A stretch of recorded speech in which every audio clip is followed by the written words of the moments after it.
Good evening everyone, welcome to civil services study. Practice set number 217 पर आ जाइए UP PCS के लिए। चलिए स्टार्ट करते हैं। फोकस करेंगे हिस्ट्री के प्रश्नों पर। तो क्वेश्चन नंबर 1 पर आ जाइए। भारत के प्राचीनतम प्राप्त सिक्के बताइए। तांबे के थे, सोने के थे, रांगे के थे या फिर चांदी के थे। भारत के प्राचीनतम प्राप्त सिक्के यानी आहत सिक्के, जिनको बोलते हैं पंचमार्क सिक्के। इससे रिलेटेड थंबनेल पर प्रश्न पूछा जाता है, मतलब पूछा है मैंने। उसका उत्तर क्या है? पंचमार्क और चांदी के सिक्के, ऑप्शन नंबर डी। तो भारत के प्राचीनतम प्राप्त आहत सिक्के या पंचमार्क सिक्के जो थे वो चांदी के थे। ठीक है, इनके ऊपर ठप्पा देकर निशान बनाए जाते थे, इसलिए इन्हें आहत सिक्के या पंचमार्क सिक्के कहा जाता है। यह सिक्के 6ठी शताब्दी ईसा पूर्व से मौर्य काल के बीच प्राप्त होते हैं।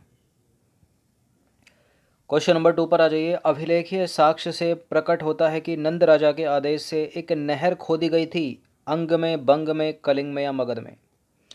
अभिलेखीय साक्ष्य से प्रकट होता है कि नंद राजा के आदेश पर एक नहर खोदी गई थी। बताइए कहाँ पर? देखिए, बंग में नहीं थी, अंग में नहीं थी। अब बताइए कहाँ? कलिंग में या मगध में? कलिंग में। तो देखिए, खारवेल के हाथी गुफा अभिलेख से नंद राजा महापद्म नंद की कलिंग विजय सूचित होती है। इनके अनुसार नंद राजा जिनसेन की एक प्रतिमा उठा ले गया तथा उसने कलिंग में एक नहर का निर्माण करवाया था। नासिक में कुंभ मेला लगता है, किस नदी के तट पर लगता है? कुंभ मेला गोदावरी नदी के तट पर लगता है। तो नासिक में प्रत्येक 12 वर्ष के अंतराल पर कुंभ मेला जो है गोदावरी नदी के तट पर लगता है। कुंभ मेला नासिक के अतिरिक्त हरिद्वार में गंगा नदी के तट पर, प्रयाग में गंगा और यमुना के संगम स्थल पर तथा उज्जैन में क्षिप्रा नदी के तट पर लगता है। चारों नदियों और नगरों के नाम याद रखना। उज्जैन का प्राचीन कालीन नाम बता दीजिए क्या था? उज्जैन का प्राचीन कालीन नाम तक्षशिला नहीं था, इंद्रप्रस्थ नहीं था, अवंतिका था। तो मध्य प्रदेश के मालवा संभाग में स्थित उज्जैन को भारत के प्राचीनतम ऐतिहासिक नगरों में गिना जाता है। यह 16 महाजनपदों में से एक, अवंती की 2 राजधानियों में से एक थी। इसे अवंतिका भी कहा जाता है। ठीक है, अवंती, अवंतिका। क्वेश्चन नंबर 5 पर आएंगे। निम्नलिखित कथनों पर विचार करेंगे। 2 स्टेटमेंट है यहाँ पर, बताना कि इनमें से कौन सा करेक्ट होगा। पाटलिपुत्र की स्थापना अजातशत्रु के उत्तराधिकारी उदयन ने गंगा और सोन नदी के संगम पर एक किला बनाकर की थी। मौर्य सम्राट अशोक ने यहाँ तीसरी बौद्ध संगीति बुलाई थी। कितनी बौद्ध संगीतियाँ थी? 4। इम्पोर्टेंट है, चारों के नगर और उनका उस समय जो शासक थे उनको, और अध्यक्षता करने वाले अलग। तो ये 3 चीज़ें हैं अधिकतर पूछी जाती हैं, नगर का स्थान और जिसका शासनकाल था वो। और तीसरे टाइप में इम्पोर्टेंट हो जाता है कि अध्यक्षता किसने की थी। फिलहाल ये दोनों के दोनों करेक्ट हैं, सी है इसका आंसर। तो पाटलिपुत्र की स्थापना अजातशत्रु के उत्तराधिकारी उदयन ने गंगा और सोन नदी के संगम पर एक किला बनाकर की थी।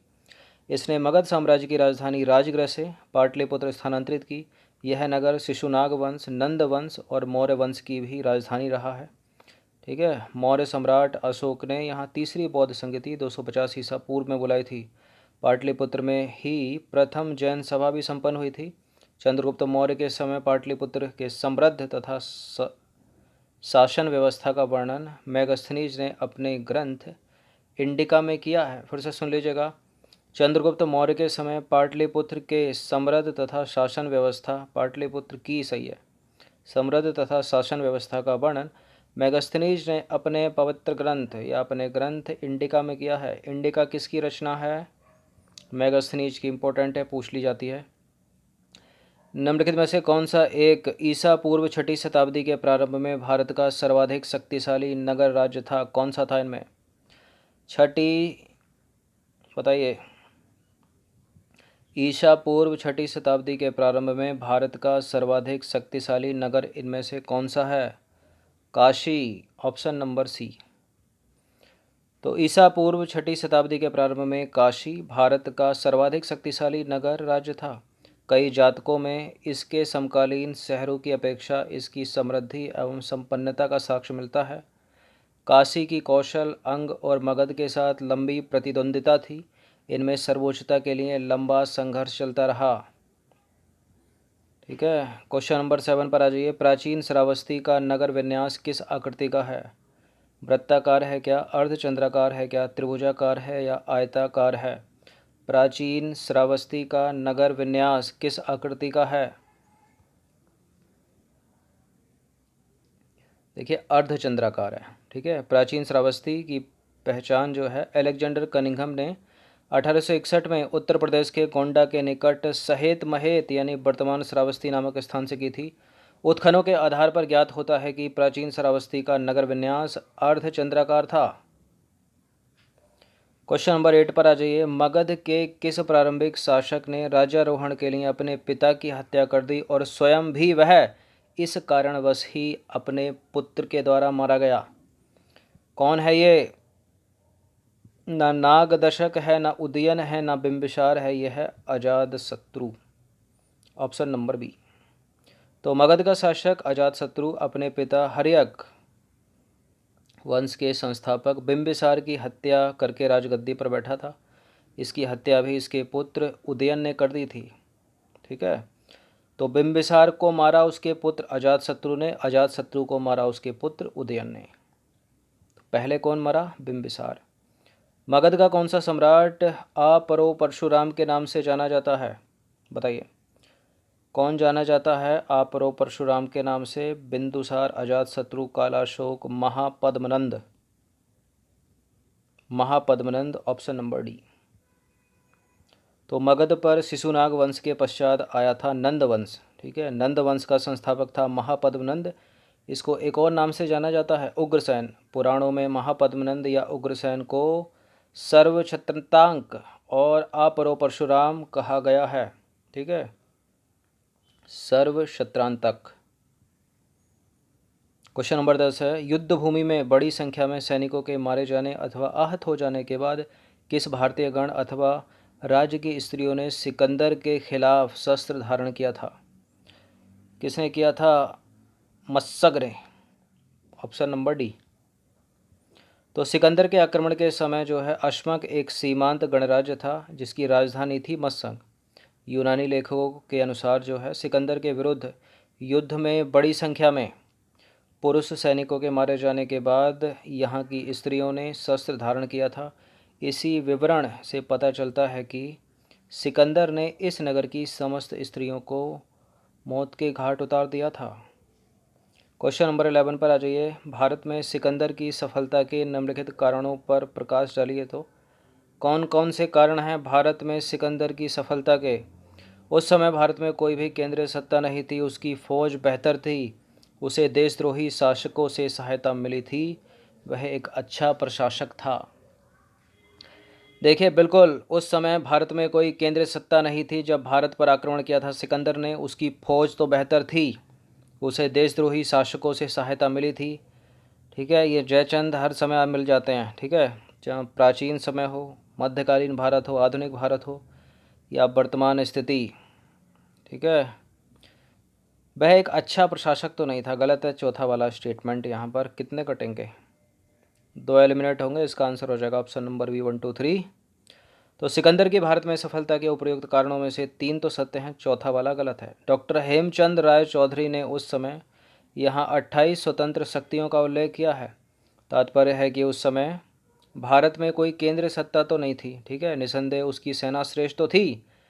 आम्भी जैसे तमाम देशद्रोही भारतीय शासकों ने उसे सहयोग दिया, तथापि भारत की विजय में उसके अच्छे प्रशासक होने का कोई योगदान नहीं मिलता है। क्वेश्चन नंबर 12 पर आ जाइए। निम्नलिखित में से राज्य के सप्तांग सिद्धांत के अनुसार राज्य का 7वां अंग कौन सा है? बताइए राज्य के सप्तांग सिद्धांत के अनुसार राज्य का 7वां अंग कौन सा था? जनपद, दुर्ग, मित्र या कोश? जनपद, दुर्ग, मित्र या कोश? मित्र था, मित्र। तो देखिए राज्य के मित्र जो है ना, मित्र, वो राज्य के सप्तांग सिद्धांत के अनुसार राज्य का 7वां अंग है। सहज मित्र कृत्रिम मित्र से अधिक श्रेष्ठ होता है। जिस राजा के मित्र लोभी, कामी और कायर होते हैं उनका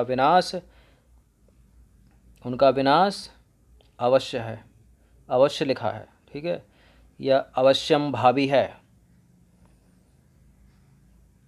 बुलंदी बाग प्राचीन स्थान था, बताइए कहाँ का था? कपिल वस्तु, पाटलिपुत्र, श्रावस्ती, वाराणसी। बुलंदी बाग प्राचीन स्थान था कहाँ का? देखिए बुलंदी बाग जो है वो पाटलिपुत्र का प्राचीन स्थान था। यहाँ से उत्खनन में लकड़ी के विशाल भवनों के अवशेष प्राप्त हुए हैं। इन्हें खोजने का श्रेय जो है स्पूनर महोदय को जाता है। क्वेश्चन नंबर 14 पर आ जाइए। जो गुजरात है ना, गुजरात, वो चंद्रगुप्त मौर्य के साम्राज्य में सम्मिलित था। इसका प्रमाण कहाँ से मिला है? ग्रीक विवरण से, जैन परंपरा से, अशोक के स्तंभलेख से, या फिर रुद्रदामन का जूनागढ़ शिला अभिलेख से? कहाँ से? गुजरात चंद्रगुप्त मौर्य के साम्राज्य में सम्मिलित था, यह प्रमाणित होता है रुद्रदामन के जूनागढ़ शिला अभिलेख से। ऑप्शन नंबर बी है इसका आंसर। तो देखिए 150 ईस्वी के रुद्रदामन के जूनागढ़ शिलालेख में आनर्थ और सौराष्ट्र प्रदेश में चंद्रगुप्त मौर्य के प्रांतीय राज्यपाल पुष्यगुप्त द्वारा सिंचाई के बांध के निर्माण का उल्लेख मिलता है। इससे यह सिद्ध होता है कि पश्चिम भारत का यह भाग मौर्य साम्राज्य में शामिल था। नंबर 15 पर आ जाइए। अंतिम प्रश्न है, किसने सहिष्णुता, उदारता और करुणा के त्रिविध आधार पर राजधर्म की स्थापना की थी? किसने की थी? देखिए जिसने भी की थी यूपीएससी का फेवरेट है। इस बार 2020 में भी प्रीलिम्स में एक पैसेज बनाकर 3 से 4 लाइनों का छोटा सा पैराग्राफ बनाकर प्रश्न पूछा गया था। उसका उत्तर था अशोक। यहाँ पर भी अशोक है उत्तर।